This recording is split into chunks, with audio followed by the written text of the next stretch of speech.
Lord, sa may sudanan ka ron? Lord, what is the meaning of this? Muna imo ang sudanon. Sumbahan na. Wa jud to natagak tong gabi guys, ako jud to gikuha sa kasagbutan, giibot, gisuong para nalang jud tay masudan. Kung takabukid ka, sinagatubo ra ni siya sa palibot. Makita na nimo ni siya bisag asa sa basakan or kanang nay tubig na daghan. Basta kugihan lang ka manguhaan ni guys, makasudan jud ka. Labi na ka nang gigutom na ka tapos wa kay kwarta, makapanguha jud ka gabi. Ang nakalamang lang aning gabi guys, wala ni side effect, wala ni kuan medisina, pure jud ni siya guys nga gabi wala ni sagol.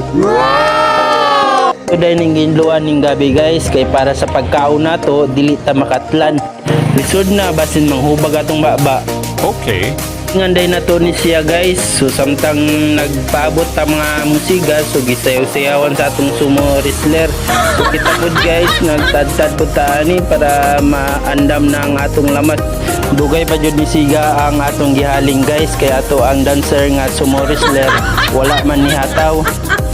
Pero nasugbar yun na to guys ang atong gabi nga atong sudanon, kay gutom naman, so gidalian na to ni og panit kay para ato na masawsaw sa ato ang lamas ug suka nga atong giandam. Naraman jud sa palibot ang pagkaon guys, kaso lang nahimutang tapulan o nahimutang pilian kung unsa ato ang sudanon, kay gusto man taglami. Okay. Mga onday ta. Thank you for watching. Happy eating. Bye bye.